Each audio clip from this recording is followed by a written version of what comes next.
Yo, what is up? Welcome back to another episode of The Source. This episode is brought to you by Polymarket, the leading information markets platform where you can trade current events, sports, politics, trending topics, all that right on the blockchain. When I make my pick at the end, I'll show you exactly how to do it. Right now, we got college football on. I'm missing the Arkansas game as we speak. We are currently 6-3. Well, we were 6-3 when I recorded that. We're now 10-4 plus 5.6 units with 3 bets remaining. Bet of the day cashed. We're still undefeated on the season, 4-0 in that department. Remaining bets: Michigan minus 6.5, Michigan under 49, and Stanford plus 17.5. We're on pace for a monster tonight. In this episode, we're talking Cincinnati Bengals versus the Minnesota Vikings. Let's do it. Welcome to The Source. The Source. The Source. Hey, get the Source. All right, like I said, we got Vikings on the road in Cincinnati here. This line opened Bengals +3. Early action is definitely on Minnesota. 69% of the money on the Vikings as of Monday morning. Yo, check this out though. So as we cruise on through the week, that was Monday morning. We're all the way at Saturday night now. More and more Minnesota Vikings money has been creeping in.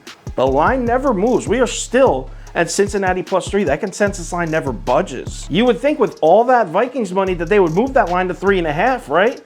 Unless they don't care that people are betting Vikings and they want people to bet Minnesota, in which case this might be a trap.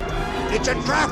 Not up in here. So let's cap this game. If you subscribe to this channel, you already know the first step. We're running the analytics through the spreadsheet, and according to last year's numbers, the line for this game should be Cincinnati +11.9. So a definite lean on Minnesota there. They're saying the Vikings should be favored by damn near 12 points. But again, these are last year's numbers, taken with a grain of salt. All right, so let's break down this game real quick. Obviously, everyone's talking Joe Burrow, back from injury. Joe Burrow is healthy, right?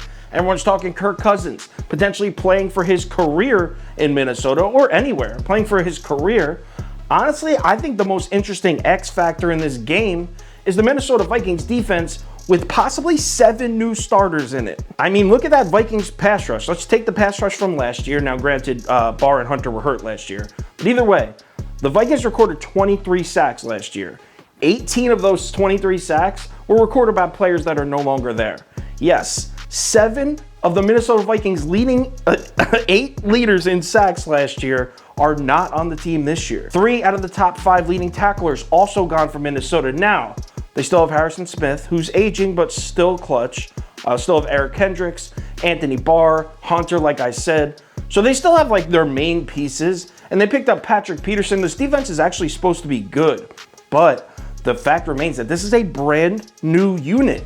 They're not going to have the greatest timing. They're not going to have the greatest chemistry. It might take a couple quarters or maybe even a game or two to finally get comfortable. What about the Cincinnati Bengals now? All right, so the defense wasn't great last year, but it's really tough to judge a defense when the offense is turning the ball over and going 3 and out every time. I mean, you could have an awesome defense that looks terrible if the offense sucks. So keep that in mind. They did make some moves. They brought in some new pieces, and from what I'm reading, the team, the fans, everyone's pretty optimistic that the defense is going to be, it's going to be respectable this year. Not good by any means. It's the Bengals. It's going to take a couple of years, but from what I'm reading, they have solid expectations. As far as the Bengals offense, well, it's pretty obvious where they needed to address. It was like the storyline of the Cincinnati Bengals entire season last year. Joe Burrow got hurt because they didn't protect him because their line sucks.